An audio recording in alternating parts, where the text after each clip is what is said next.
আসসালামু আলাইকুম। আসসালামু আলাইকুম প্রিয় শিক্ষার্থীরা, সবাই কেমন আছেন? আসসালামু আলাইকুম প্রিয় শিক্ষার্থীরা, সবাই কেমন আছেন?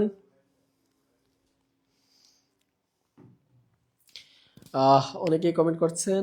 আসসালামু আলাইকুম, আসসালামু আলাইকুম। হ্যাঁ, সবার সালাম গ্রহণ করছি। ওয়ালাইকুম আসসালাম। সবাই কেমন আছেন? আমাদের সাথে কে কোথা থেকে যুক্ত আছেন? কে কোন জেলা থেকে যুক্ত আছেন? দ্রুত একটু কমেন্ট করে জানান। কে কোন জেলা থেকে যুক্ত আছেন? দ্রুত একটু কমেন্ট করে জানান। আমরা দেখতে চাই আমাদের সাথে কোন জেলার শিক্ষার্থী সবচেয়ে বেশি অ্যাক্টিভ এবং সবচেয়ে বেশি অনলাইনে পড়াশোনার প্রতি আগ্রহী। সবাই একটু ক্লাসটাতে লাভ ব্রেক দেন তো। এই যে আমি লাভ ব্রেক দিচ্ছি, দেখেন। সবাই একটু লাভ ব্রেক দেন। সবাই একটু ক্লাসটা শেয়ার করে দেন, বন্ধুদেরকে একটু শেয়ার করেন। আমি আমার নিজের টাইম লাইনে শেয়ার করে রাখছি, দেখেন। আপনি একটু শেয়ার করে দেন। আমি আপনার শিক্ষক হয়ে যদি শেয়ার করতে পারি, আপনিও একটু শেয়ার করে দেন। ক্লাসটা একটু শেয়ার করে বন্ধুদেরকে একটু মেনশন করেন। ওকে, তো আমরা আজকে আলোচনা করব, গত ক্লাসে আমরা সমাস পড়িয়েছিলাম, সমাসের উপর আমরা আজকে আলোচনা করব। একটু খেয়াল করি সবাই, যে সমাস থেকে আমরা বলছিলাম যে আমাদের একটু 19তম শিক্ষক নিবন্ধন, এবং যারা আপনারা চাকরির পরীক্ষার প্রস্তুতি নিচ্ছেন, ভাবছেন যে একটা চাকরি আপনাদের দরকার, তো আপনাদেরকে আমি বলি 19তম শিক্ষক নিবন্ধন এবং প্রধান শিক্ষক নিবন্ধনের ফ্রি কোচিং আমাদের প্রতিদিন রাত 9টায় আপনারা ক্লাসে আপনারা জানেন। তো আমাদের 26 তারিখ ইংরেজি ক্লাস আবিদুর স্যার নেবেন, 27 তারিখ আপনাদের সাধারণ জ্ঞান ক্লাস নেবেন জিলিয়া ম্যাডাম, যার জন্য অনেকেই অপেক্ষায় আছেন। তারপর 28 তারিখ পরীক্ষা নেবে আপনাদের বিজ্ঞানের জন্য অপু স্যার, রসায়ন বিজ্ঞান, যিনি একজন এক্সপার্ট। তো আপনারা যারা ক্লাসগুলো করেন, রেগুলার করেন, আপনারা বিজয় যাত্রার সাথে যারা আছেন, আপনারা জানেন যে আমাদের প্রতিদিনের ক্লাসগুলো আমরা আপনাদের জন্য সবসময় ফ্রি উন্মুক্ত রাখি, 9টার ক্লাস। এবং আপনারা যারা বিজয় যাত্রার অফিসিয়াল ইউটিউব চ্যানেল সাবস্ক্রাইব করেন না, আপনারা এখান থেকেও ক্লাসগুলো দেখতে পারবেন। আমাদের প্রথম প্রশ্ন হচ্ছে, কোনটি নিত্য সমাসের উদাহরণ? সবাই একটু খেয়াল করেন, কোনটি নিত্য সমাসের উদাহরণ? সবাই একটু কমেন্ট করে জানান কোনটি নিত্য সমাসের উদাহরণ। সবাই একটু কমেন্ট করবেন কোনটি নিত্য সমাসের উদাহরণ। একটু খেয়াল করেন, লেখা আছে আমরা উপসর্গ দ্বারা, আর একটা হচ্ছে পরিভ্রমণ। আমাকে একটু জানান যে নিচের কোনটি নিত্য সমাস। নিত্য সমাস, নিত্য সমাস, নিত্য সমাস। দেখেন, আমি বলি আমরা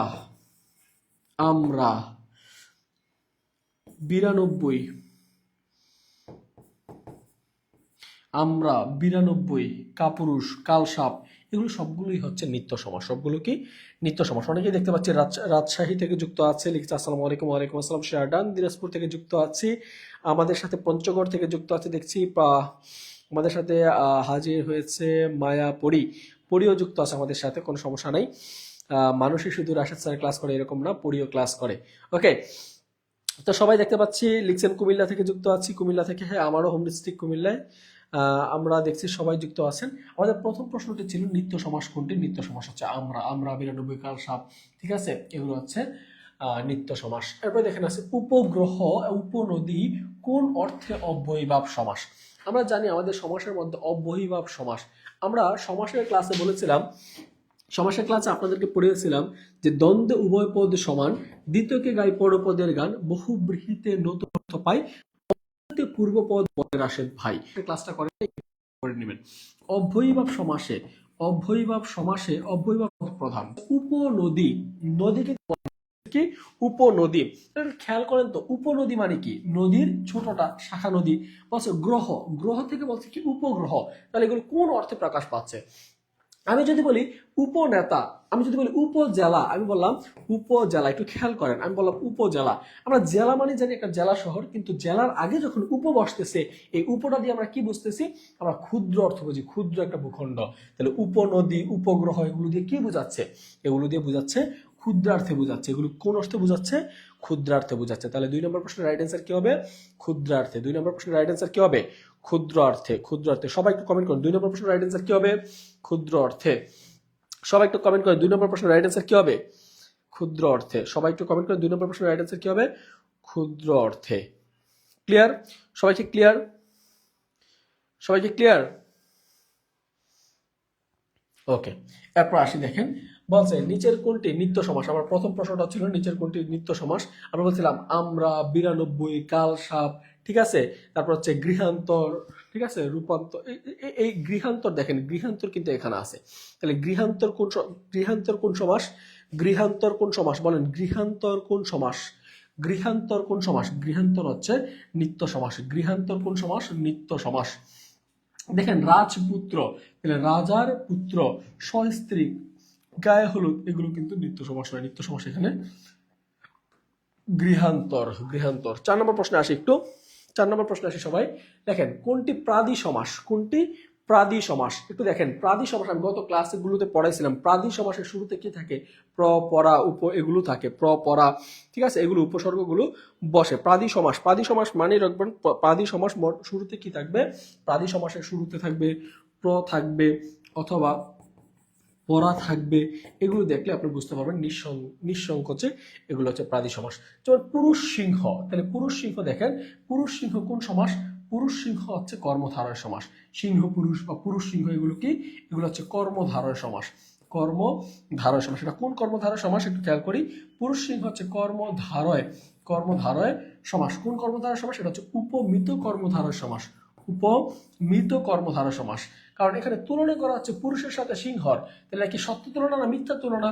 অফকোর্স এটা হচ্ছে মিথ্যা তুলনা। আমরা জানি যে মিথ্যা তুলনা বুঝালে এবং যদি দৃশ্যমান থাকে, মিথ্যা তুলনা প্লাস দৃশ্যমান, মিথ্যা তুলনা প্লাস দৃশ্যমান যদি হয়, দুইটাই যদি দৃশ্যমান হয়, সেক্ষেত্রে সেটা হবে উপমিত কর্মধারয় সমাস। আর মিথ্যা তুলনা এবং যদি অদৃশ্য হয়, সেক্ষেত্রে হয় রূপক কর্মধারয় সমাস। এরপর দেখেন কাপুরুষ। কাপুরুষ কি? কাপুরুষ হচ্ছে নিত্য সমাস। এরপর দেখেন হাট বাজার। হাট বাজার কোন সমাস? হাট বাজার হচ্ছে সমার্থক দ্বন্দ্ব সমাস। সমার্থক সমার্থক দ্বন্দ্ব সমাস। সমার্থক দ্বন্দ্ব সমাস। তাহলে দেখেন এটা হচ্ছে উপমিত কর্মধারয়, এটা হচ্ছে নিত্য, এটা হচ্ছে হাট বাজার, হচ্ছে সমার্থক দ্বন্দ্ব সমাস। তাহলে রাইট অ্যান্সার কি হবে? রাইট অ্যান্সার হবে প্রবচন। রাইট অ্যান্সার কি হবে? রাইট অ্যান্সার হবে প্রবচন। রাইট অ্যান্সার কি হবে? প্রবচন। বলছে কোনটি প্রাধি সমাস? কোনটি প্রাধি সমাস? রাইট অ্যান্সার কি হবে? রাইট অ্যান্সার কি হবে? রাইট অ্যান্সার হবে, রাইট অ্যান্সার হবে প্রবচন। রাইট অ্যান্সার কি হবে? প্রবচন। ওকে, 5 নম্বর প্রশ্নে আসি একটু। বলছে আরক্তিম, আরক্তিম সমাসবদ্ধ পদের ব্যাস বাক্য কি? আরক্তিম, আরক্তিম শব্দের সমাসবদ্ধ শব্দের ব্যাস বাক্য কি? আরক্তিম শব্দের ব্যাস বাক্য কি? সবাই একটু বলেন। অতিরক্তিম, ঈষৎরক্তিম, আদ্যন্ত না আদিরক্তিম? সবাই একটু বলেন। 5 নম্বর প্রশ্নের রাইট অ্যান্সার কি হবে? 5 নম্বর প্রশ্নের রাইট অ্যান্সার কি হবে? 5 নম্বর প্রশ্নের রাইট অ্যান্সার কি হবে?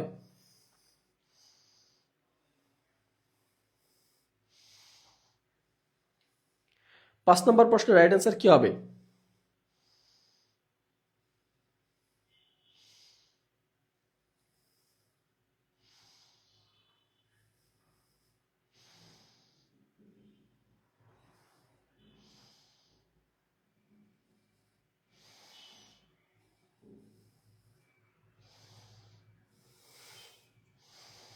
পাঁচ নম্বর প্রশ্নের রাইট অ্যান্সার কি হবে বলেন? 5 নম্বর প্রশ্নের রাইট অ্যান্সার কি হবে? আরক্তিম সমাসবদ্ধ শব্দ। আমরা জানি যে সমাসের ক্ষেত্রে দুইটা অংশ আপনাদের থাকে পরীক্ষায়। একটা হচ্ছে একটু খেয়াল করেন, একটা হচ্ছে সমস্ত পদ, সমস্ত পদ, আরেকটা হচ্ছে ব্যাস বাক্য। ব্যাস বাক্য, সমস্ত পদ, আরেকটা কি? ব্যাস বাক্য। একটু খেয়াল করেন ব্যাস বাক্য কোনটা? যেটা হচ্ছে বিস্তৃত অংশ যেটা আছে, বহুপদ যেগুলো আছে। যেমন আমরা যদি বলি সিংহ, সিংহ চিহ্নিত আসন, সিংহ চিহ্নিত আসন। একটু খেয়াল করেন, এখানে আছে সিংহ একটা পদ, চিহ্নিত একটা পদ, আসন একটা পদ। এখানে তিনটা পদ মিলে যখন যখন হয় সিংহাসন, যখন হয় সিংহাসন, তখন এই পদটাকে কি বলে? এটাকে বলা হয় সমস্ত পদ। এটাকে কি বলা হয়? সমস্ত পদ। এখন দেখেন সমস্ত পদের একটা হচ্ছে সমাসবদ্ধ পদ, ঠিক আছে? এই যে আরক্তিম, এই আরক্তিম সমাসের আরক্তিম শব্দটার এটার ব্যাস বাক্য কি? এই পদের ব্যাস বাক্য কি? এই পদের ব্যাস বাক্য হচ্ছে ঈষৎ রক্তিম। আরক্তিম মানে কি? ঈষৎ রক্তিম মানে কিছুটা রক্তিম, ঠিক আছে? আরক্তিম হচ্ছে ঈষৎ রক্তিম। এরপর আসি, দেখেন আছে একটু খেয়াল করেন, অবরোধ। অবরোধ কোন শব্দ? একটু খেয়াল করেন, অবরোধ শব্দটি কোন সমাস? সবাই একটু বলেন, অবরোধ। অবরোধ শব্দটি কোন সমাস? অবরোধ। একটু খেয়াল করি, আমি লিখলাম রোধ। কি লিখলাম? রোধ। রোধ, ঠিক আছে? আমি লিখলাম রোধ। এই রোধের আগে আমি জাস্ট বসাইলাম অভ নামক একটা শব্দ বসাইলাম। এখন দেখেন তো শব্দটা কি রোধ বোঝাচ্ছে বেশিরভাগ, নাকি অবরোধ শব্দে অবরোধ শব্দটা এখানে মূল অর্থ প্রাধান্য পাচ্ছে? আমরা জানি একটা সমাসের আমরা টেকনিক পড়াইছিলাম, দ্বন্দ্বে দ্বন্দ্ব সমাসে উভয় পদ সমান থাকে। উভয় পদ সমান। দ্বন্দ্ব সমাসে কোন পদ প্রধান? উভয় পদ প্রধান। এরপর আমরা বলছিলাম দ্বিতকে গাই পরপদের গান। দ্বিতকে কোন পদের গান গাই? পরপদের গান গাই। দ্বিতক মানে হচ্ছে দ্বিগু সমাস, তত হচ্ছে তৎপুরুষ সমাস, কত হচ্ছে কর্মধারয় সমাস। এই তিনটা সমাসে আমরা পরপদের গান গাই। এরপর আমরা বলছিলাম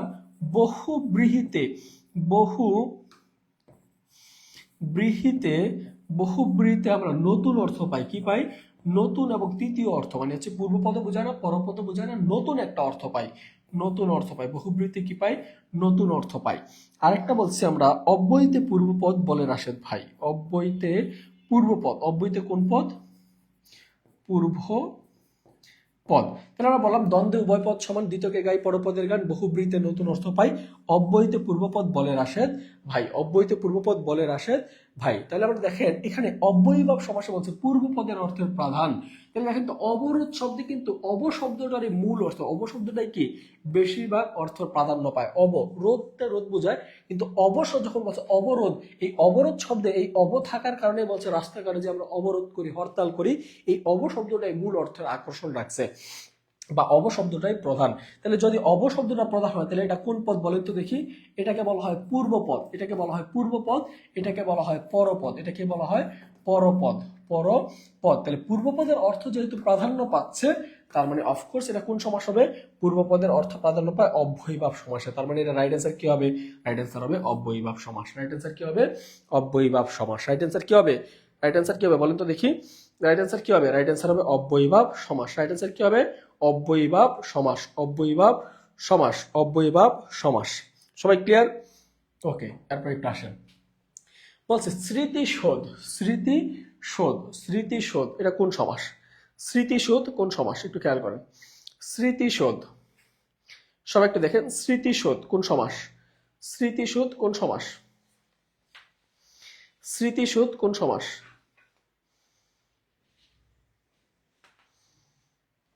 খেয়াল করেন, স্মৃতিশোধ কোন সমাস?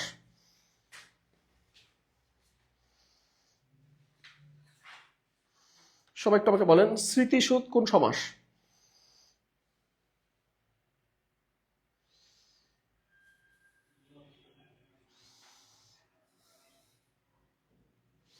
বলেন, স্মৃতিশোধ কোন সমাস?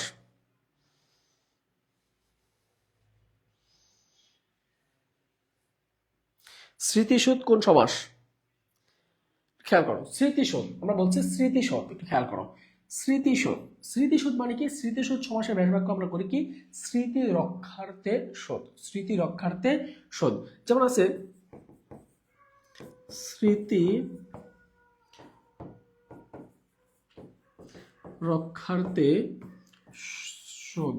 স্মৃতি রক্ষার্থে শ্রোধ। স্মৃতি রক্ষার্থে শ্রোধ। স্মৃতিশোধ। স্মৃতিশোধ সমাসের ব্যাস বাক্য কি? স্মৃতি রক্ষার্থে শোধ। স্মৃতি রক্ষার্থে শোধ হচ্ছে কি? স্মৃতিশোধ। স্মৃতি রক্ষার্থে শোধ কি? স্মৃতিশোধ। স্মৃতিশোধ। একটু খেয়াল করি, স্মৃতিশোধ এখন বলেন তো, দেখেন এইখানে দেখে বুঝেন কিনা দেখেন তো একটু, স্মৃতিশোধ কোন সমাস? স্মৃতিশোধ কোন সমাস?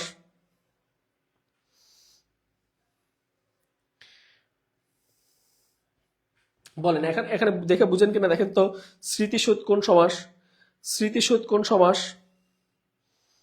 স্মৃতিশোধ কোন সমাস একটু দেখে বলেন তো দেখি। স্মৃতি রক্ষার্থে শোধ, আমি ব্যাস বাক্য বলে দিছি। স্মৃতি রক্ষার্থে শোধ, স্মৃতিশোধ এটা কোন সমাস? স্মৃতি রক্ষার্থে শোধ, স্মৃতিশোধ এটা কোন সমাস? সবাই একটু কমেন্ট করেন। স্মৃতি রক্ষার্থে শোধ, স্মৃতিশোধ কোন সমাস? স্মৃতিশোধ কোন সমাস? 7 নম্বর বলেন, স্মৃতিশোধ কোন সমাস? স্মৃতিশোধ কোন সমাস? মধ্যপদলোপী কর্মধারায়, উপমিত কর্মধারায়, উপমান কর্মধারায়, রূপক কর্মধারায়, একটু আমাকে বলেন স্মৃতি রক্ষার্থে শোধ এটা কোন সমাস? আমরা জানি তুলনা বুঝালে, তুলনা বুঝালে সেটা হচ্ছে কর্মধারয় সমাস। তুলনা বুঝালে কি? কর্মধারয়, কর্মধারয় সমাস। তুলনা বুঝালে কোন সমাস? কর্মধারয় সমাস। তুলনা বুঝালে কোন সমাস? কর্মধারয় সমাস। তুলনা বুঝালে কর্মধারয় সমাস। এখন একটু খেয়াল করেন, তুলনাতে আমরা বলছি এই কর্মধারয় সমাস আমার হচ্ছে 5 প্রকার। কর্মধারয় সমাস কত প্রকার? 5 প্রকার। কর্মধারয় সমাস কত প্রকার? 5 প্রকার। কর্মধারয় সমাস কয় প্রকার? 5 প্রকার।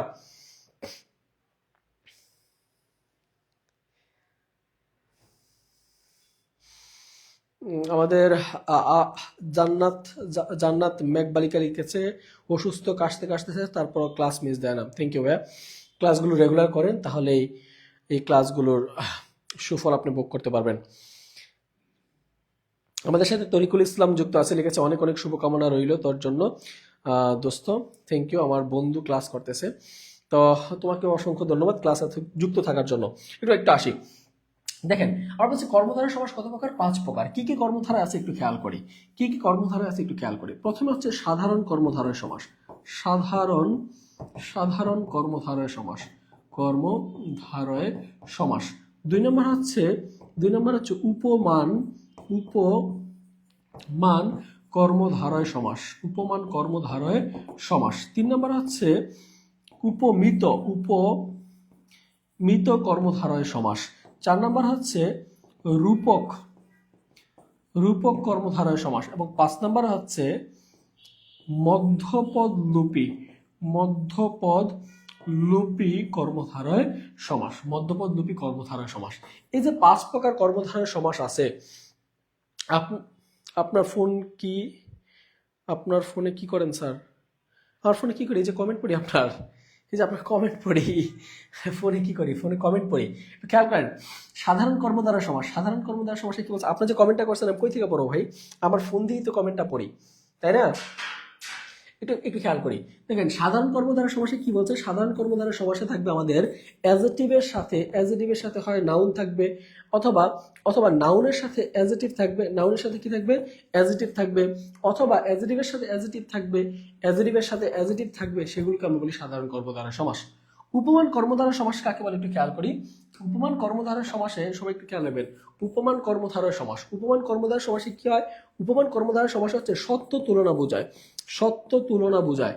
যেমন সত্য তুলনা কিভাবে হয়? যেমন আমি যদি বলি রক্ত লাল, তাহলে রক্তের রং কেমন হয়? লালই হয়। রক্তের রং কেমনই হয়? লালই হয়, ঠিক আছে? যেমন আমরা যদি বলি কাজল কালো, কাজলের রং কেমন হয়? কালোই হয়। আমি যদি বলি তুষার শুভ্র, তুষারের রং কেমন হয়? সাদাই হয়। আমি যদি বলি অরুণ রাঙা, অরুণ কেমন হয়? রঙিন হয়। তাহলে এগুলো কি? এগুলো হচ্ছে উপমান কর্মধারয় সমাস, উপমান কর্মধারয় সমাস।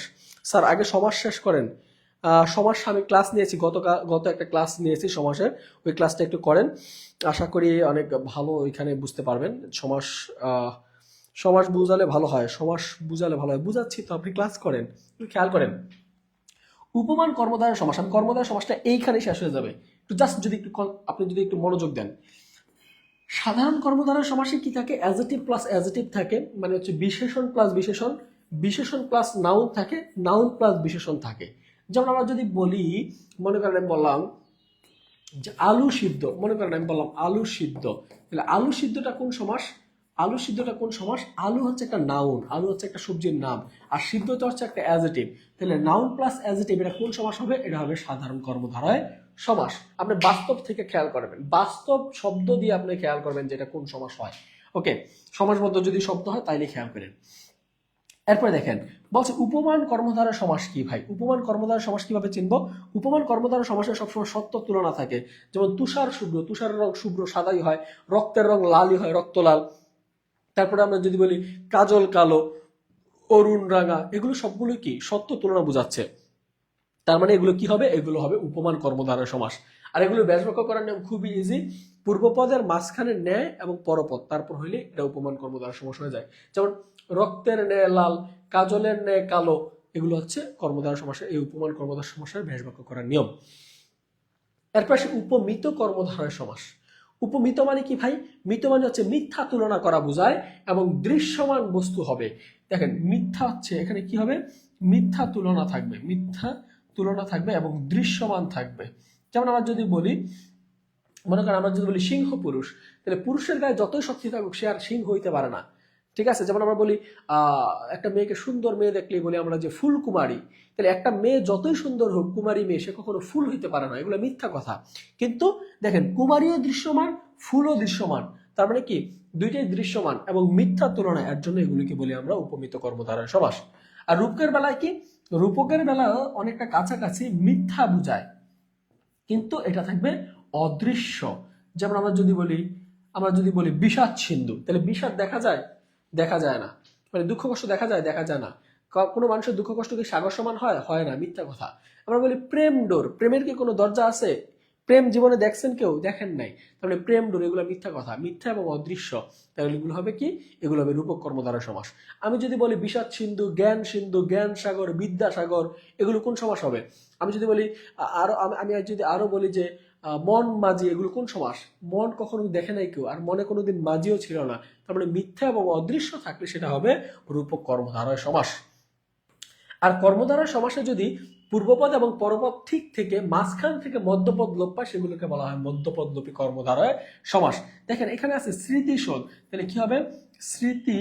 স্মৃতি রক্ষার্থে, স্মৃতি রক্ষার্থে স্রোত, স্মৃতি রক্ষার্থে স্রোত, তাহলে কি হবে? স্মৃতি রক্ষার্থে স্রোত হবে কি?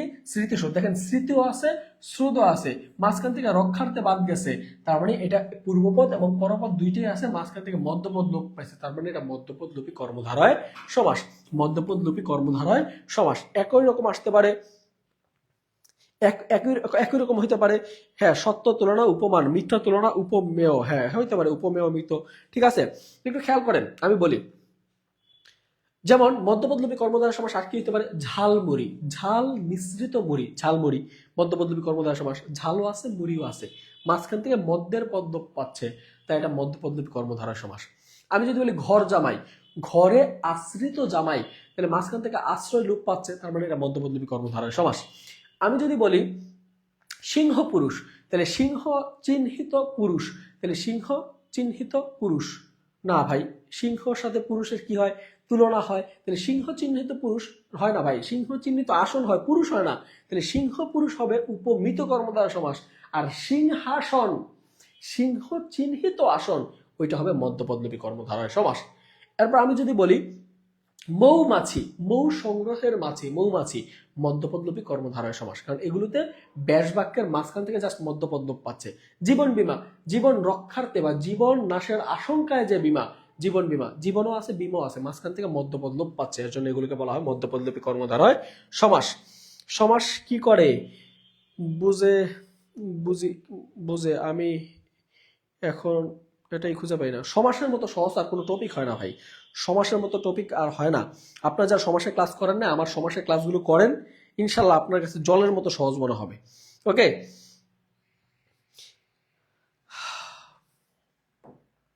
এরপরে আসি, দেখেন গোলাপ ফুল, গোলাপ ফুল বলছে, গোলাপ ফুল কোন সমাস? গোলাপ ফুল কোন সমাস একটু খেয়াল করেন। গোলাপ ফুল কোন সমাস? দেখেন গোলাপ ফুল একটু খেয়াল করেন, গোলাপ ফুল, তাহলে গোলাপও আছে ফুলও আছে, গোলাপও আছে ফুলও আছে, এটা ব্যাস বাক্য কি হবে? গোলাপ নামের ফুল, গোলাপ নামের ফুল হবে কি? গোলাপ ফুল, গোলাপ নামের ফুল হবে কি? গোলাপ ফুল, গোলাপ নামের ফুল হবে কি? গোলাপ ফুল। তারপরে দেখেন করপল্লব কোন সমাস? একটু খেয়াল করেন, করপল্লব কোন সমাস? একটু দ্রুত বলেন তো, করপল্লব কোন সমাস? বলেন, করপল্লব কোন সমাস? করপল্লব কোন সমাস? করপল্লব কোন সমাস? পল্লব মানে হচ্ছে পাতা, পল্লব মানে পাতা, পল্লব মানে কি বলেন তো? পল্লব মানে হচ্ছে পাতা, কর পল্লব, কর। দেখেন একটা মানুষের হাতের তালু যতই স্বচ্ছ সুন্দর হোক, এটা কি কখনো পাতা হইতে পারে? আমি যদি বলি অধর পল্লব, আমি বললাম মনে করেন অধর পল্লব, অধর পল্লব। দেখবেন অনেক ছেলেরা ফ্লার্টিং করার জন্য মেয়েদের ঠোঁট দেখা বলে তোমার ঠোঁট এত সুন্দর, তোমার ঠোঁট দেখলে মনে হয় একদম পাতার মতো, মনে হয় অধর পল্লব। দেখবেন পাতা কিরকম হয়, পাতা এরকম হয়, পাতাতে দেখবেন এরকম এরকম ফাটা ফাটা আছে, দাগ আছে, ঠিক আছে। আর ঠোঁট কিরকম হয়, ঠোঁটও অনেকটা এই পাতার মতোই হয়, ঠোঁটও অনেকটা কি হয়, পাতার মতো হয়। মনে করেন এরকম হয় ঠোঁট, ঠিক আছে, এরকম হয়, হ্যাঁ। এখানে একটু ফাটা ফাটা আছে, ফাটা ফাটা আছে, ঠিক আছে। তো দেখেন এই যে যতই বাঁকা ঠোঁট হোক, মানুষের যতই বাঁকা ঠোঁট হোক, মানুষের ঠোঁট কি কখনো গাছের পাতা হইতে পারে? পারে না ভাই, এটা মিথ্যা কথা। তার মানে এগুলো কি মিথ্যা কথা। কিন্তু দেখেন অধর মানে হচ্ছে কি ঠোঁট, পল্লব মানে হচ্ছে পাতা, অধর ঠোঁটও দেখা যায়, পাতাও দেখা যায়। তার মানে এটা মিথ্যা তুলনা। এটা কি তুলনা? মিথ্যা তুলনা। কিন্তু দেখেন এই ঠোঁটও দৃশ্যমান, পাতাও দৃশ্যমান, তার মানে এই দুইটাই কি দৃশ্যমান। তাহলে দৃশ্যমান যদি হয়, দৃশ্যমান যদি হয়, দৃশ্যমান যদি হয় এবং মিথ্যা তুলনা যদি হয়, সেগুলো কি, সেগুলো হচ্ছে উপমিত, মিত মিত। আর যদি অদৃশ্য হইতো, অদৃশ্য হইলেই হয়ে যেত রূপক। অদৃশ্য হইলে কি হইতো? রূপক। অদৃশ্য হইলেই রূপক। মিথ্যা তুলনা এবং দৃশ্যমান হলে সেটা হবে উপমিত কর্মধারয় সমাস। একইভাবে কর পল্লব, মানুষের হাত কখনো পাতার মতো হয় না, মানুষের পায়ের গোড়ালি কখনো পাতার মতো হয় না। তাহলে কর পল্লব, মানুষের পা কখনো পাতার মতো হবে, হাত কখনো পাতার মতো হবে। আমরা যদি বলি বাহুলতা, একটা মানুষের হাত কখনো বাহু লতার মতো লম্বা হয়, লতা হয়? জীবনে লতা হওয়া পসিবল? আমরা বলি বাহুলতা কোন সমাস? আরে ভাই হাত, হাত যতই লম্বা হোক, সে কি মানুষ কখনো লতা মানে গাছের গুল্ম লতার মতো কি হইতে পারবে? লতা কি হওয়া পসিবল? তাহলে এগুলো কি, এগুলো হচ্ছে মিথ্যা তুলনা। মিথ্যা তুলনা এবং এটা যদি মিথ্যা এবং যদি অদৃশ্যমান হয়, সেগুলো হবে উপমিত কর্মধারা সমাস। করও দেখা যায়, পল্লবও দেখা যায়, তার মানে এটা হবে উপমিত কর্মধারায় সমাস। এরপর উপমান এবং উপমেয় যে সমাস হয় তাকে কোন সমাস বলে? উপমান এবং উপমেয়, উপমান এবং উপমেয় যদি হয় সেগুলোকে কোন সমাস বলে? কোন সমাস বলে? উপমান এবং উপমেয় যে সমাস তাকে কোন সমাস বলে? দেখেন উপমান, উপমেয়, রূপক, এই সবগুলোকে কি বলে? এগুলো সবগুলোকে বলে কর্মধারয় সমাস। উপমান, উপমিত, উপমান, উপমিত, উপমেয়, রূপক, এগুলো সবগুলোই কি? সবগুলোই হচ্ছে কর্মধারয় সমাস। সবগুলোই হচ্ছে কর্মধারয় সমাস, কর্মধারয় সমাস, কর্মধারয় সমাস।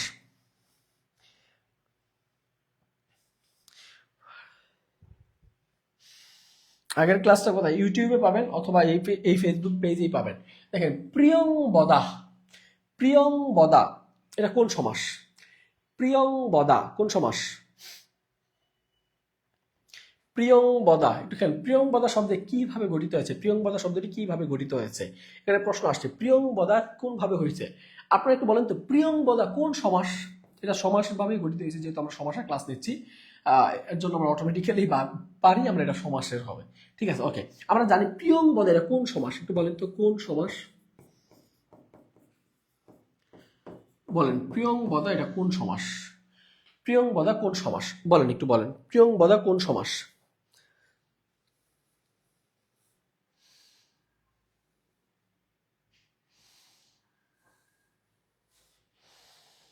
প্রিয়ংবদা কোন সমাস? প্রিয়ংবদা কোন সমাস? প্রিয়ংবদা কোন সমাস? আমি আমার ক্লাস আজকের আগে যে লাইভ ক্লাসটা হয়েছে ওইটাই সমাসের ক্লাস ছিল। একটু ক্লাসটা একটু খুঁজে বের করে নেন, অথবা আমাদের পেজে ইনবক্স দিলে আপনাকে হয়তো সমাসের ক্লাস দিয়ে দিবে, অথবা আপনার ইউটিউবে আমার ক্লাস পেয়ে যাবেন, বিজয় যাত্রা পেজও আমার ইউটিউবে ক্লাস আছে, অথবা রাশেদ স্যার পেজও পেয়ে যাবেন, বা রাশেদ স্যার ইউটিউব চ্যানেলও পাবেন, অথবা শিখা পেজও পাবেন, কোনো সমস্যা নেই। দেখেন প্রিয়ংবদা, প্রিয়ংবদা, প্রিয়ংবদা এই শব্দটা একটু খেয়াল করি। প্রিয়ংবদা এটা ব্যাস বাক্য করলে কি হয়? আমরা এক কথা প্রকাশে পড়ছিলাম, প্রিয় বাক্য বলে যে নারী তাকে বলা হয় প্রিয়ংবদা। ঠিক আছে, আজকে থেকে অনেক ছেলেরা আবার ভাববে যে তাহলে প্রিয়ংবদা বলে একটু দেখি কেমন হয়, নাকি? যে নারী প্রিয় বাক্য বলে তাকে প্রিয়ংবদা বলে। যে নারীর হাসি সুন্দর তাকে সুস্মিতা বলে। যে নারীর হাসি পবিত্র তাকে সুচিস্মিতা বলে। কাজে লাগবে পরীক্ষায়, আমি অন্য কিছু বলি নাই, পরীক্ষায় কাজে লাগবে। প্রিয় বাক্য বলে যে নারী তাকে বলা হয় প্রিয়ংবদা। যে নারীর হাসি সুন্দর তাকে বলা হয় সুস্মিতা, সুন্দর হলে সুস্মিতা। যে নারীর হাসি পবিত্র তাকে বলা হয় সুচিস্মিতা। যে পকেট মারে তাকে বলা হয় পকেট মার। যে সত্য কথা বলে তাকে বলা হয় সত্যবাদী। এই সবগুলো এক কথায় প্রকাশের মতো লাগতেছে না? বলেন তো এক কথায় কথায় প্রকাশের মতো মনে হচ্ছে না। আমি যেগুলো পড়াচ্ছি মনে হচ্ছে না যে সব এক কথায় প্রকাশ ভাই বলতেছে।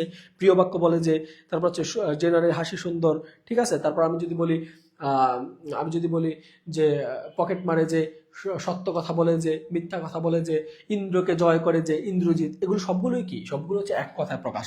মনে রাখবেন, এক কথায় প্রকাশ দিয়ে যদি কোনো সমাস বোঝানো হয় বা সমস্ত পদকে বোঝানো হয়, সেগুলোকে বলা হয় উপপদ তৎপুরুষ সমাস। কি বলা হয়? উপপদ তৎপুরুষ সমাস। উপপদ তৎপুরুষ সমাস। উপপদ তৎপুরুষ সমাস। তাহলে সেগুলোকে কি বলে? সেগুলোকে বলা হয় উপপদ তৎপুরুষ সমাস। কি বলা হয়? কি বলা হয়? উপপদ তৎপুরুষ সমাস। উপপদ তৎপুরুষ সমাস। উপপদ তৎপুরুষ সমাস। ক্লিয়ার? তাহলে দেখেন এটা কি সমাসের মাধ্যমে হয়। প্রিয়ংবদা কোন কিভাবে হয়? সমাসের মাধ্যমে হয়। এর পাশে দেখেন বুদ্ধিজীবী। বুদ্ধিজীবী কোন সমাস? বুদ্ধিজীবী কোন সমাস? একটু বলেন তো, বুদ্ধিজীবী কোন সমাস? বুদ্ধিজীবী কোন সমাস? বুদ্ধিজীবী কোন সমাস? সবাই একটু বলেন, বুদ্ধিজীবী কোন সমাস? বুদ্ধিজীবী কোন সমাস? বুদ্ধিজীবী কোন সমাস? বুদ্ধিজীবী কোন সমাস? বুদ্ধিজীবী কোন সমাস? বুদ্ধিজীবী কোন সমাস? বুদ্ধিজীবী কোন সমাস? বুদ্ধিজীবী কোন সমাস?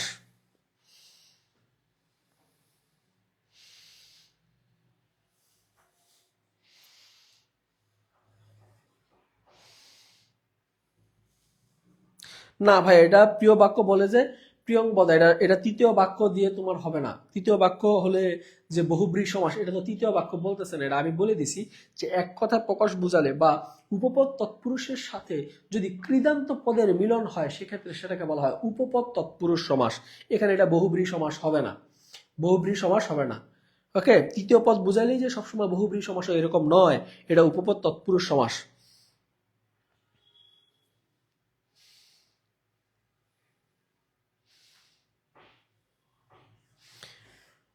আপনার সমাসের ক্লাস দুজনে মিলে দেখতেছি আর বইয়ের প্রশংসা করছি।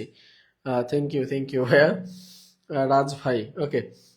একটু আসি দেখেন, বুদ্ধিজীবী। বুদ্ধিজীবী হচ্ছে বুদ্ধি, বুদ্ধি একটু খেয়াল করেন, বুদ্ধির মাধ্যমে জীবিকা নির্বাহ করেন যে, একটু খেয়াল করেন, বুদ্ধিজীবী কি? বুদ্ধি দ্বারা জীবিকা নির্বাহ করেন যে। এখন অনেকে বলতে পারেন ভাই এটাও তো মনে হয় আপনি বহুব্রী সমাস। না ভাই, বুদ্ধি দ্বারা জীবিকা নির্বাহ করেন যে কে, তার নাম বুদ্ধিজীবী। এটা এক কথায় প্রকাশ।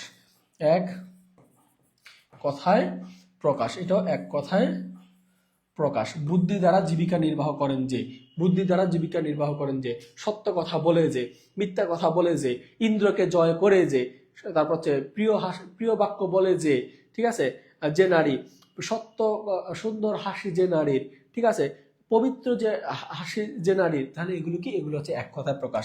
পকেট মারে যে, পঙ্কে জন্মে যা, এগুলো সবগুলো হচ্ছে এক কথায় প্রকাশ করা যায়। আর এক কথায় প্রকাশ করা গেলে সেগুলো হবে উপপদ তৎপুরুষ সমাস। রাইট অ্যান্সার কি হবে? রাইট অ্যান্সার হবে উপপদ তৎপুরুষ সমাস। রাইট অ্যান্সার কি হবে? রাইট অ্যান্সার হবে উপপদ তৎপুরুষ সমাস। তার মানে 12 নম্বর প্রশ্নের রাইট অ্যান্সার হচ্ছে উপপদ তৎপুরুষ সমাস। যাদের যাদের রাইট হয়েছে তারা একটা লাভ রিয়েক্ট কমেন্ট করেন, লাভ রিয়েক্ট কমেন্ট করেন। আর যাদের যাদের ভুল হয়েছে তারা একটা স্যাড রিয়েক্ট কমেন্ট করেন, ঠিক আছে? একটা স্যাড রিয়েক্ট কমেন্ট করেন। যাদের রাইট হয়েছে তারা লাভ রিয়েক্ট কমেন্ট করেন, যাদের ভুল হয়েছে তারা স্যাড রিয়েক্ট কমেন্ট করেন। এই যে আমি লাভ রিয়েক্ট কমেন্ট করেছি দেখেন, ঠিক আছে? যাদের যাদের হয়েছে তারা লাভ রিয়েক্ট কমেন্ট করবেন, ওকে? যাদের ভুল হয়েছে তারা স্যাড রিয়েক্ট কমেন্ট করবেন। এরপর আসি দেখেন, সাহিত্য চর্চা। সাহিত্য চর্চা একটু খেয়াল করেন, সাহিত্য চর্চা। সাহিত্য চর্চা এটা ব্যাস বাক্য কি হবে? সাহিত্য চর্চা এটার ব্যাস বাক্য কি হবে? সাহিত্য চর্চা শব্দটির ব্যাস বাক্য কি হবে?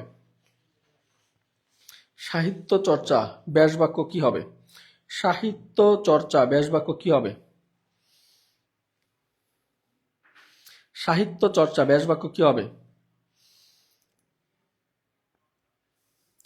সাহিত্য চর্চা ব্যাস বাক্য কি হবে? সাহিত্য চর্চা, আল্লাহ, কেউ একটা কমেন্টও করে নাই। সি, আপনারা এরকম, সি, আমি কমেন্ট করছি কতগুলা দেখেন, আমি নিজে কমেন্ট করছি দেখেন। এই যে আমার রাশিদুল ইসলাম আমার আইডি। ও, আপনারা কমেন্ট করছেন, অনেকেই তো করছেন আজকে সব এক। Thank you. বুদ্ধি দ্বারা জীবিকা নির্বাহ করে যে এক কথা প্রকাশ, তার মানে উপপদ তৎপুরুষ সমাস। সাহিত্যের উপরে চর্চা, সাহিত্যের উপরে চর্চা মানে হবে সাহিত্যের চর্চা। সাহিত্য চর্চা মানে হচ্ছে সাহিত্যের চর্চা। ব্যাস বাক্য হচ্ছে সাহিত্যের চর্চা। এখানে কি আছে বলেন তো? র এর ষষ্ঠী বিভক্তি কি আছে? ষষ্ঠী বিভক্তি। এখানে কি বিভক্তি আছে? ষষ্ঠী বিভক্তি আছে, ষষ্ঠী বিভক্তি। আমরা জানি র এবং এর থাকলে এটা হচ্ছে ষষ্ঠী বিভক্তি। তার মানে সাহিত্য চর্চা এটা কোন সমাস হবে? এটা হবে ষষ্ঠী তৎপুরুষ সমাস।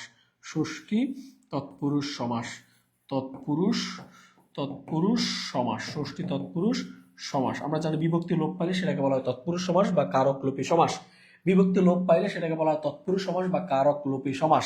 ওকে, তাহলে দেখেন তো, সাহিত্যের চর্চা, সাহিত্যের চর্চা হবে কি? সাহিত্য চর্চা। তাহলে এটা কোন সমাস? এটা হচ্ছে ষষ্ঠী তৎপুরুষ সমাস। এটা কোন সমাস? এটা হচ্ছে ষষ্ঠী তৎপুরুষ সমাস। আমার মোবাইল কি থামে গেল নাকি? এটা কোন সমাস? এটা হচ্ছে ষষ্ঠী তৎপুরুষ সমাস। যাদের প্রশ্নের উত্তর সঠিক হয়েছে লাভ রেট কমেন্ট করবেন, যাদের ভুল হয়েছে একটা স্যাড রেট কমেন্ট করেন। দেখেন বলছে আট পৌরে কোন ধরনের সমাস? সবাই বলেন আট পৌরে কোন ধরনের সমাস? আট পৌরে কোন ধরনের সমাস? আট পৌরে কোন ধরনের সমাস? আট পৌরে কোন ধরনের সমাস? সবাই একটু বলেন আট পৌরে কোন ধরনের সমাস? আট পৌরে কোন ধরনের সমাস? আট পৌরে কোন ধরনের সমাস? আট পৌরে কোন ধরনের সমাস?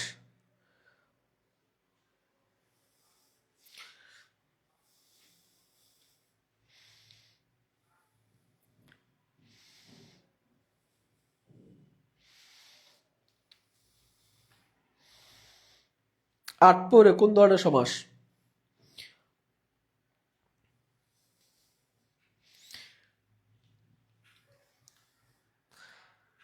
এটা মেয়েরা পারবে ভালো। আট পৌরে কোন ধরনের সমাস? এটা মেয়েরা পারবে, আমার নারী আপুরা পারবে। আট পৌরে কোন ধরনের সমাস? এটা না পারলে আপনাদের আজ থেকে থাক, বলবো না, এটা পরে বলবো। আট পৌরে কোন ধরনের সমাস? এটা দেখছেন, বলছেন আমি নারীরা পারবে আপুরা পারবে। দেখছেন ফারজানা ফুজি আপু সবার আগে কমেন্ট করেছে 14A, ঠিক আছে। দেখছেন রোদ্রু ইসলাম ভাইও পারে। দেখছেন নীলঞ্জনা তিনি লিখেছে অপশন 13 নম্বর পড়াচ্ছি না 14 ক, ঠিক আছে। রোকসানা আক্তার সাবজেক্ট কমেন্ট করেছে। সাবজেক্ট কমেন্ট করার কিছু নাই, ইনশাল্লাহ আপনিও লাভ রেট কমেন্ট করবেন, কারণ আপনিও পারেন। দেখেন আট পৌরে, আমাদের শাড়ি পরি না, মেয়েরা শাড়ি পরে না। শাড়িতে কয়টা পার থাকে? শাড়িতে কয়টা পার থাকে? আটটা থাকে। হ্যাঁ, অফকোর্স আটটা পার থাকে। দেখেন আট পৌরে মানে হচ্ছে আট পৌরে, আট পৌরে যার বা আমরা আট পৌরে, এখানে আটও বোঝায় না, পৌরেও বোঝায় না। আমরা জানি যে পূর্বপদ এবং পরপদ না বুঝিয়ে নতুন অর্থ বুঝালে, নতুন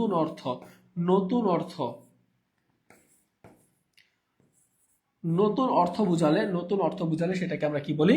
সেটাকে আমরা বলি বহুব্রীহি সমাস। কারণ আমরা জানি বহুব্রীহিতে নতুন অর্থ পাই, বহুব্রীহিতে কি পাই? নতুন অর্থ পাই। তার মানে এখানে আটও বোঝাচ্ছে না, পৌরও বোঝাচ্ছে না। আটও বোঝায় না, পৌরও বোঝায় না। তাহলে এখানে কি বোঝাচ্ছে? এখানে বোঝাচ্ছে নতুন অর্থ, মানে শাড়িকে বোঝাচ্ছে। শাড়ি, আট পৌরে এখানে শাড়িকে বোঝাচ্ছে। তার মানে এটা হবে বহুব্রীহি সমাস। এটা কি হবে? বহুব্রীহি সমাস। আমার আপুরা কই? সবাইকে কমেন্ট করছিল আট পৌরে তাহলে কোন সমাস? বলেন আট পৌরে তাহলে কোন সমাস? আট পৌরে তাহলে কোন সমাস? সবাই একটু লাভ রেট কমেন্ট করেন তো, আট পৌরে কোন সমাস? ওকে, এবার একটু দেখেন গলায় গামছা যার, এটা কোন ধরনের বহুব্রীহি সমাস? গলায় গামছা যার, একটু বলেন গলায় গামছা যার, গলায় গামছা যার এটা কোন ধরনের সমাস? গলায় গামছা যার, গলায় গামছা যার কোন ধরনের সমাস? গলায় গামছা যার এটা কোন ধরনের সমাস? গলায় গামছা যার কোন ধরনের সমাস? গলায় গামছা যার কোন ধরনের সমাস? গলায় গামছা যার কোন ধরনের সমাস?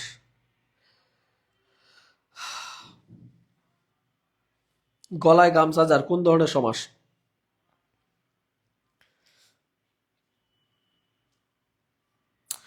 বলেন কোন ধরনের সমাস?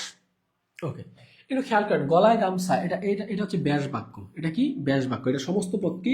এটা সমস্ত পদ হচ্ছে গলায়, গলায় গামছা, গলায় গামছা। এটার ব্যাস বাক্য হচ্ছে গলায় গামছা।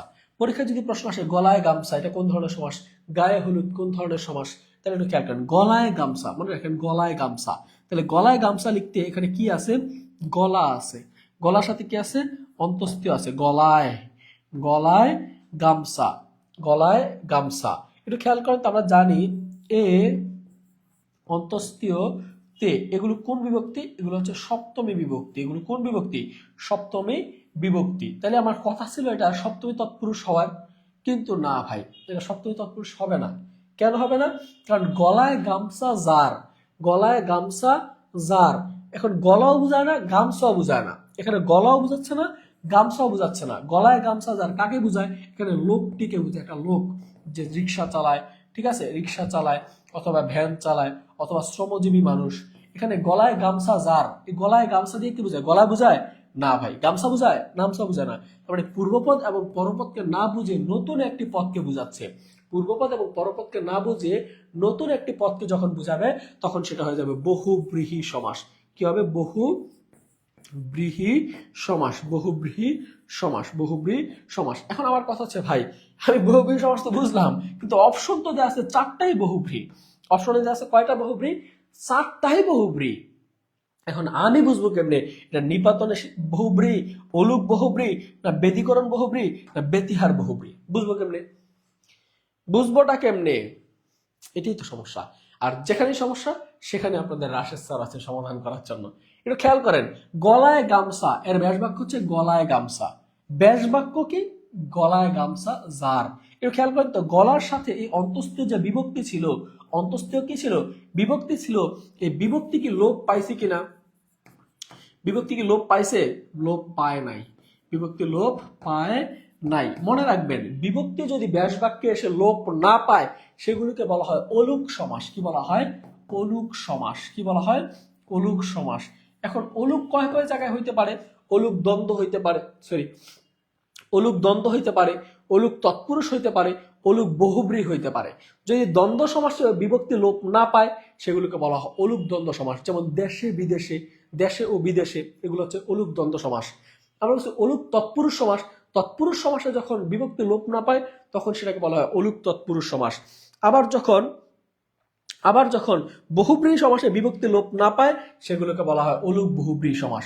তার মানে রাইট অ্যান্সার হবে অলুক বহুব্রীহি সমাস। রাইট অ্যান্সার কি হবে? রাইট অ্যান্সার হবে অলুক বহুব্রীহি সমাস। এটা কি হবে? অলুক বহুব্রীহি সমাস, অলুক বহুব্রীহি সমাস, অলুক বহুব্রীহি সমাস। আশা করি বুঝতে পেরেছেন। ওকে, এরপর আসি। বলছে গুফ খেজুরে, এখানে গুফ খেজুরে ব্যাস বাক্য, গুফ খেজুরে কোন সমাস? গুফ খেজুরে কোন সমাস? গুফ খেজুরে কোন সমাস? গুফ খেজুরে কোন সমাস? গুফ খেজুরে কোন সমাস? গুফ খেজুরে কোন সমাস?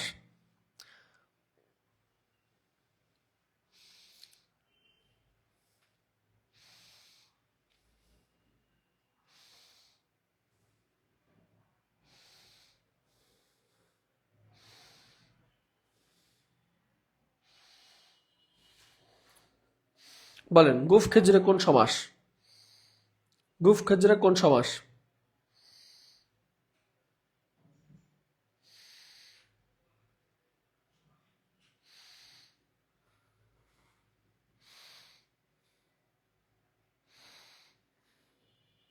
বলেন, গুফ খেজুরে কোন সমাস? গুফ খেজুরে কিন্তু আমাদের একটা জায়গা আছে। বলেন কোন জায়গা? বলেন তো। গুফ খেজুরে এটা আরেকটা জায়গা আছে। আমরা আমরা বাগধারা পড়ছিলাম না? গুফ খেজুরে মানে কি? অকর্মার ডেকি, অলস, অলস বুঝা। গুফ খেজুরে মানে কি? অলস। গুফ খেজুরে মানে হচ্ছে অলস। একটু খেয়াল করেন, গুফ খেজুরে মানে কি? অলস। মনে করেন গোফ, একটা মানুষের গোফ, এই যে গোফ থাকে না, মোষ থাকে, যেটাকে আমরা এই যে এখানে ঠোঁটের উপরে যেটা থাকে, এখানে গোফ থাকে।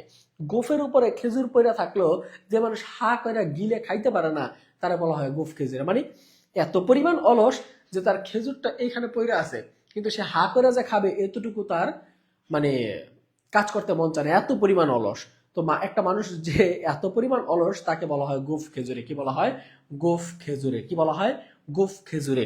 তাহলে একটু খেয়াল করেন, এখানে গোফ খেজুরে কি? গোফ, গোফ বুঝায়? গোফকেও বুঝায় না, খেজুরকেও বুঝায় না। গোফও বুঝায় না, খেজুরকেও বুঝায় না। যখন পূর্বপদ এবং গুফ মানে হচ্ছে পূর্বপদ, তাহলে পূর্বপদও বুঝাচ্ছে না, গুফও বুঝাচ্ছে না, খেজুর মানে হচ্ছে পরপদ। পরপদে বোঝাচ্ছে না, মানে পূর্বপদ পরপদ না বুঝে যখন এখানে কি বোঝাচ্ছে, এখানে একটা অলস ব্যক্তিকে বোঝাচ্ছে, তার মানে নতুন পদ বোঝাচ্ছে। কি বোঝাচ্ছে? নতুন পদ বোঝাচ্ছে। তাহলে গোফ খেজুরি এখানে কোন পদ বোঝায়? নতুন পদ বুঝায়, নতুন পদ বুঝায়। তার মানে কোন সমাস বলেন তো দেখি, কোন সমাস? গোফ খেজুরে, গোফ খেজুরে কোন সমাস? এটা হবে বেদিক, এটা হবে বেদিকরণ বহুব্রী সমাস। এটা কোন সমাস হবে? এটা হবে বেদিকরণ বহুব্রী সমাস। এটা হবে বেদিকরণ বহুব্রী সমাস, বেদিকরণ বহুব্রী সমাস, বেদিকরণ বহুব্রী সমাস। এটা কোন সমাস হবে? এটা হচ্ছে বেদিকরণ বহুব্রী সমাস। এটা কোন সমাস হবে? এটা হবে বেদিকরণ বহুব্রী সমাস, বেদিকরণ বহুব্রী সমাস।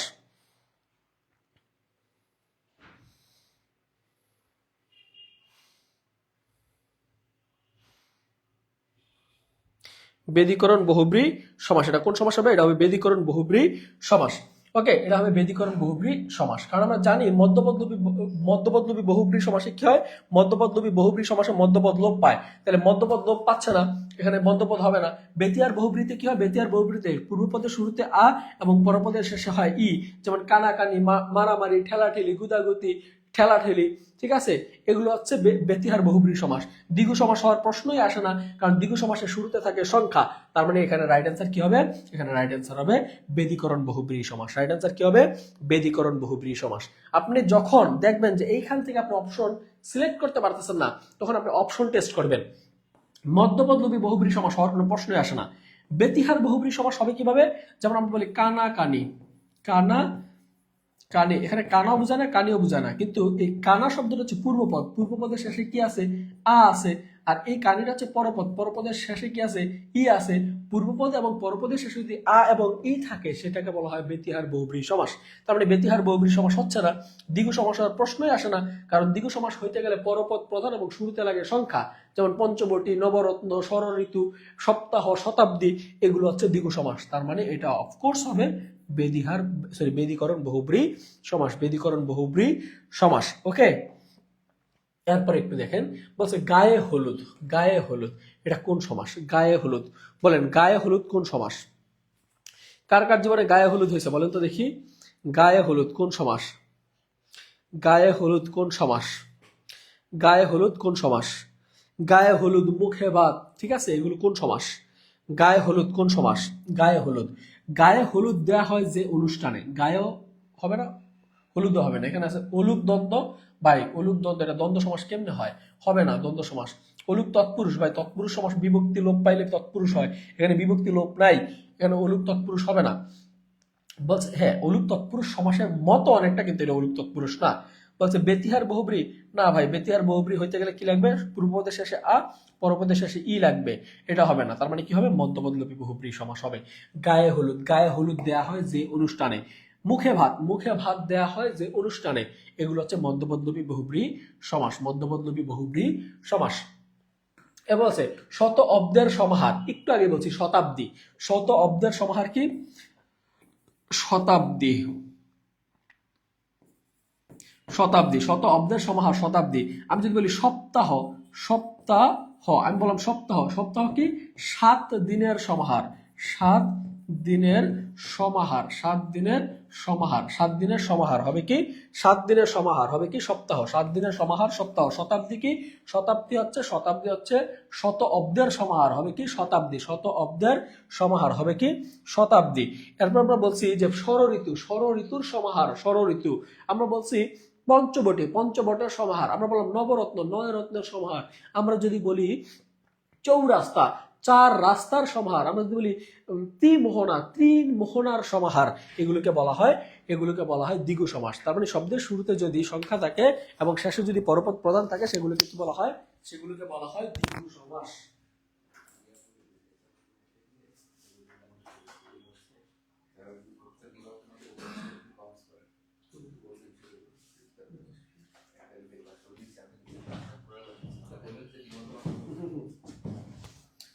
সবাই তো বলেন, এই যে আমরা বলছি শতাব্দী, তাহলে শত অব্দের সমাহার, এটা কোন সমাস হবে? শত অব্দের সমাহার, শত অব্দের সমাহার হবে কি?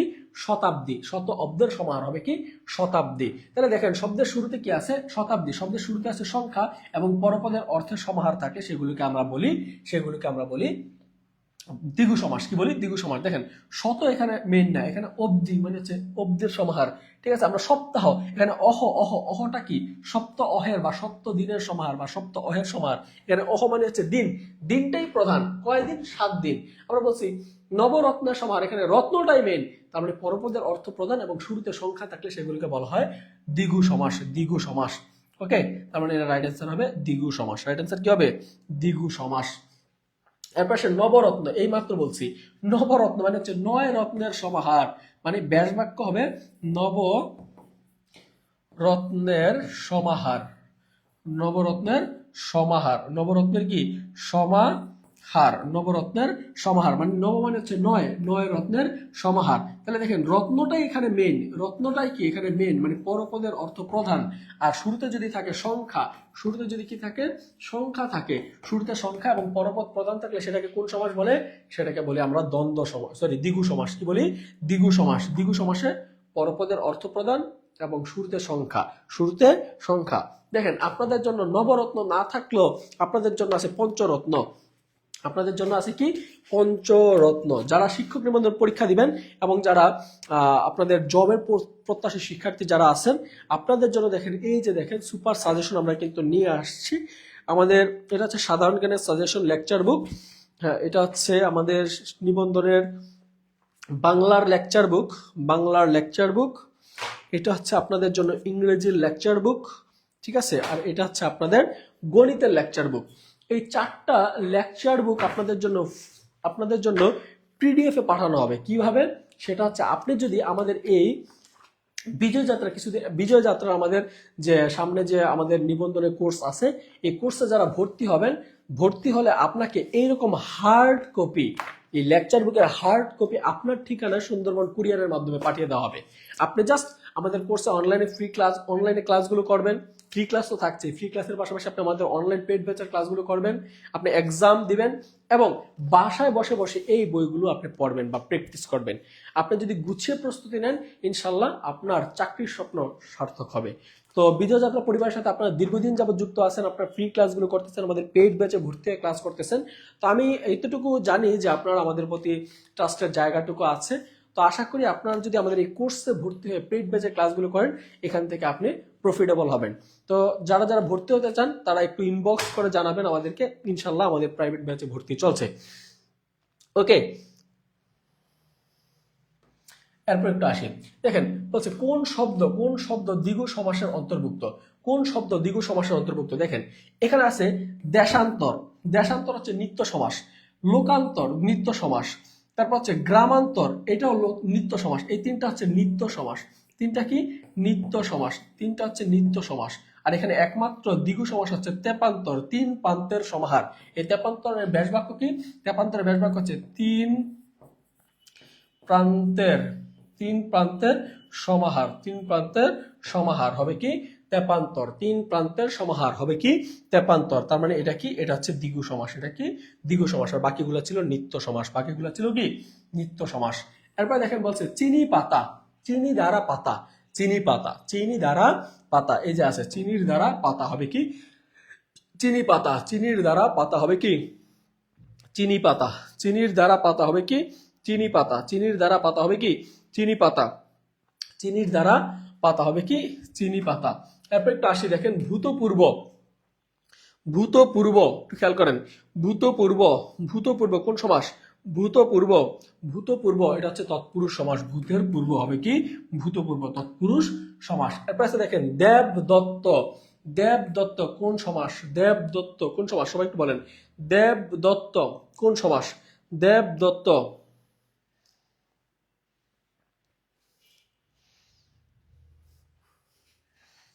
দেবদত্ত কোন সমাস? খেয়াল করি আমরা, দাঁড়ান আমরা বিভক্তিগুলো একটু বলি। দেখেন দ্বিতীয় বিভক্তিতে কি আছে? দ্বিতীয় বিভক্তিতে আছে কে রে, ঠিক আছে। তৃতীয়তে কি আছে বলেন তো দেখি? তৃতীয়তে কি আছে? দ্বারা দিয়ে কর্তৃক, নাই তো? এরপর একটু আসি, চতুর্থীতে কি আছে? চতুর্থীতে আছে কে রে জন্য নিমিত্ত, ঠিক আছে। একটু খেয়াল করেন, কে রে জন্য নিমিত্ত। এখানে ব্যাস বাক্য কি? দেবদত্ত। এটার ব্যাস বাক্য কি বলেন তো দেখি? এটার ব্যাস বাক্য দেব কে দত্ত, দেবকে দত্ত, দেবদত্ত। তাহলে আমাকে বলেন তো দেবকে দত্ত, দেবদত্ত, তাহলে দেবকে দত্ত, দেবদত্ত প্রার্থনা অর্থে বোঝাচ্ছে, তার মানে অফকোর্স এটা হবে চতুর্থী তৎপুরুষ। এটা কি হবে? চতুর্থী তৎপুরুষ সমাস। আমরা জানি কে রে, কে রে সাধারণ অর্থে যদি কে রে থাকে, সাধারণ অর্থে যদি কে রে থাকে, যেমন বিপদকে আপন্ন, সাধারণ অর্থে যদি কে রে থাকে সেটা হচ্ছে দ্বিতীয় তৎপুরুষ সমাস। আর যদি কে রে যদি দান, অর্চনা এবং ভক্তি অর্থে বোঝায় সেগুলোকে কি বলা হয়? সেগুলো হয় চতুর্থী বিভক্তি। যেমন আমরা যদি বলি গুরুকে ভক্তি, তাহলে গুরু ভক্তি, তাহলে এইখানে গুরুকে ভক্তি, কেটা কি হবে? শ্রদ্ধা অর্থে, সম্মান অর্থে, সেক্ষেত্রে চতুর্থ হবে। দেবকে দত্ত, তাহলে দেব এখানে অর্চনা অর্থে বা সম্মান অর্থে বোঝাচ্ছে, তার মানে দেবকে দত্ত এটাও বিশেষ অর্থে, তার মানে এটা হবে চতুর্থী তৎপুরুষ সমাস, চতুর্থী তৎপুরুষ সমাস। এরপর আসি পকেট মার। এগুলো তো একটু আগে পড়াইছি, পকেট মার, তারপর হচ্ছে সত্য কথা বলে যে সত্যবাদী, পঙ্কজ জন্মে যা, তারপর আমি পড়াইছি যে সত্য কথা বলে যে কিং, ইন্দ্রকে জয় করে যে ইন্দ্রজিৎ, তারপর হচ্ছে যে নারীর হাসি সুন্দর সুস্মিতা, যে নারীর হাসি পবিত্র সুচিস্মিতা। তারপর আমরা পড়াইলাম যে আরেকটা কি পড়াইলাম যে পঙ্কে জন্মে যা পঙ্কজ। তারপর আমরা পড়াইলাম আর কি পড়াইলাম বলেন, আমরা এরকম যে পড়াইছি যে এক কথায় প্রকাশ, কি পড়াইছি? সোজা কথা, এক কথায় প্রকাশ, এক কথায় প্রকাশ থাকলে এটা কোন সমাস হবে বলেন তো দেখি? এক কথায় প্রকাশ থাকলে হবে উপপদ তৎপুরুষ সমাস। এখন আমাকে বলেন তো এটা রাইট অ্যান্সার কি হবে? রাইট অ্যান্সার কি হবে? রাইট অ্যান্সার কি হবে? রাইট অ্যান্সার কি হবে বলেন দেখি?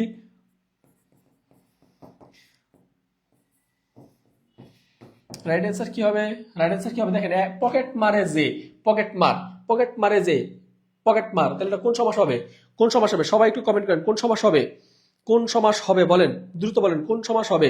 পকেট মারে যে, পকেট মার, তাহলে এটা কোন সমাস হবে? এটা হবে উপপদ তৎপুরুষ সমাস, কারণ এক কথায় প্রকাশ করা গেলে সেটা কি হয়? সেটা হবে উপপদ তৎপুরুষ সমাস, উপপদ তৎপুরুষ সমাস, উপপদ তৎপুরুষ সমাস। সবাই কি ক্লিয়ার? উপপদ তৎপুরুষ সমাস, উপপদ তৎপুরুষ সমাস। মনে রাখবেন এক কথায় প্রকাশ থাকলেই সেটা উপপদ, এক কথায় প্রকাশ থাকলেই সেটা কি? উপপদ তৎপুরুষ সমাস। সেটা কি হবে? উপপদ তৎপুরুষ সমাস হবে, উপপদ তৎপুরুষ সমাস হবে, উপপদ তৎপুরুষ সমাস হবে। ওকে, এরপর একটু আসি, এরপর একটু দেখি। বলছে নীলকর, নীলকর কোন সমাস? দ্রুত একটু কমেন্ট করেন। নীলকর কোন সমাস? নীলকর কোন সমাস? নীলকর কোন সমাস বলেন? নীলকর কোন সমাস? নীলকর কোন সমাস?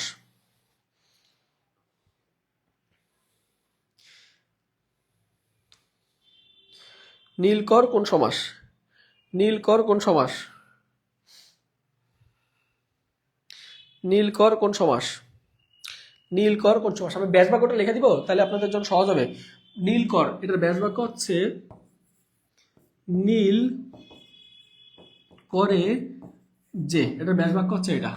ব্যাস বাক্য কি? ব্যাস বাক্য হচ্ছে নীল করে যে। এখন আমাকে বলেন নীলকর কোন সমাস? দ্বন্দ্ব সমাস, দ্বিগু সমাস, নিত্য সমাস না উপপদ তৎপুরুষ সমাস? বলেন নীলকর, নীল করে যে, এটা কোন সমাস? নীলকর, নীল করে যে কোন সমাস বলেন? নীলকর, নীল করে যে, নীল করে যে, নীলকর, নীল করে যে, নীলকর, নীল করে যে কোন সমাস? নীলকর, নীল করে যে কোন সমাস? নীলকর, নীল করে যে কোন সমাস? নীলকর, নীল করে যে কোন সমাস বলেন? দ্রুত দ্রুত দ্রুত কমেন্ট করেন। নীলকর, নীল করে যে কোন সমাস? কোন সমাস হবে? নীলকর, নীল করে যে কোন সমাস?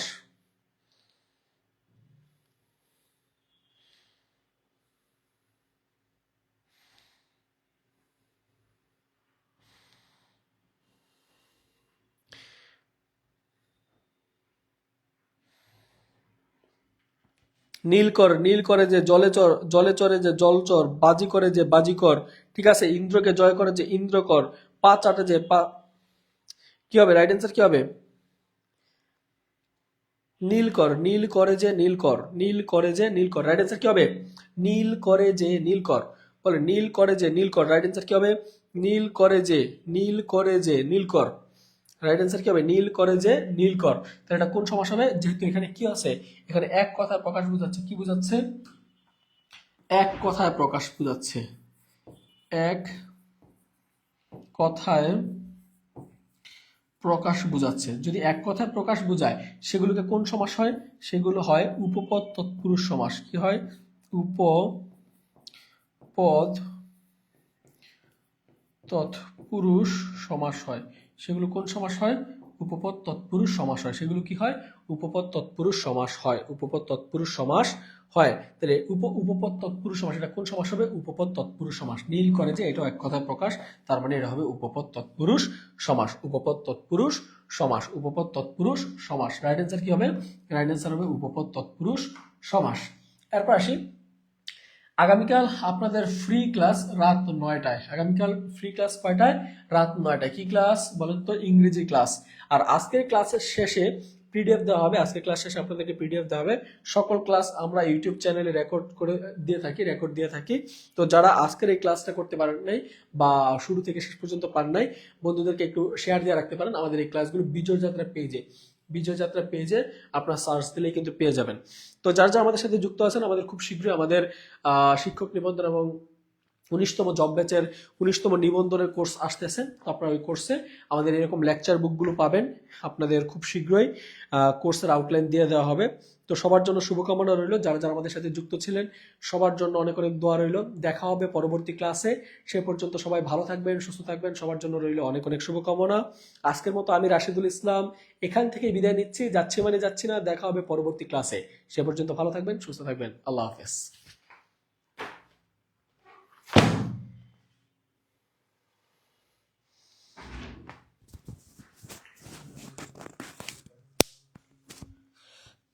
আমার প্রিয় শিক্ষার্থী বন্ধুরা, যারা আপনারা নিবন্ধনে ভর্তি হতে চান বা নিবন্ধনে ভর্তি হতে ইচ্ছুক, তারা একটু দয়া করে নিবন্ধন লিখে কমেন্ট করেন। যারা ভর্তি হতে ইচ্ছুক তারা একটু নিবন্ধন লিখে কমেন্ট করেন। নিবন্ধন লিখে কমেন্ট করেন। যারা ভর্তি হতে ইচ্ছুক আমাদের নিবন্ধন কোর্সে, তারা একটু নিবন্ধন লিখে কমেন্ট করেন। খুব ভালো লাগছে। আজকে ক্লাস কেমন লাগছে? বলছে খুব ভালো লাগছে। হ্যাঁ, সবারই ভালো লাগা উচিত, কারণ দিন শেষে এই সমাজ থেকে পরীক্ষা প্রশ্ন আসে। আর সমাজের প্রত্যেকটা প্রশ্ন আপনাদেরকে আমি বিশ্লেষণ করে কোনটা কেন নয় এগুলো বিশ্লেষণ করে বোঝালাম, যেন আপনি এই বিষয়গুলোকে ক্লিয়ারলি বুঝতে পারেন। আর যারা আমাদের এই সমাজের ক্লাসটা করেন না, আমি এর আগের গত সপ্তাহে আমি এই সমাজের উপর লাইভ ক্লাস নিয়েছি। এই ক্লাসটা অবশ্যই রেকর্ড পাবেন এই বিজয় যাত্রা পেজে। আপনার বিজয় যাত্রা ইউটিউব চ্যানেলে আপনারা একটু সার্চ দিবেন, ইনশাল্লাহ আশা করি পেয়ে যাবেন। ঠিক আছে? আর যারা এই কি যেন বলে, যারা আপনারা নিবন্ধনে ভর্তি হতে চান, তারা একটু নিবন্ধন লিখে কমেন্ট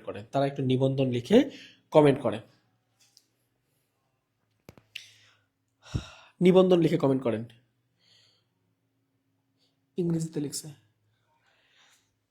ওকে, সবাই একটু নিবন্ধন লিখে কমেন্ট করেন। বাংলায় লিখলে ভালো হয়। নিবন্ধন লিখে কমেন্ট করেন। সবাই একটু নিবন্ধন লিখে কমেন্ট করেন।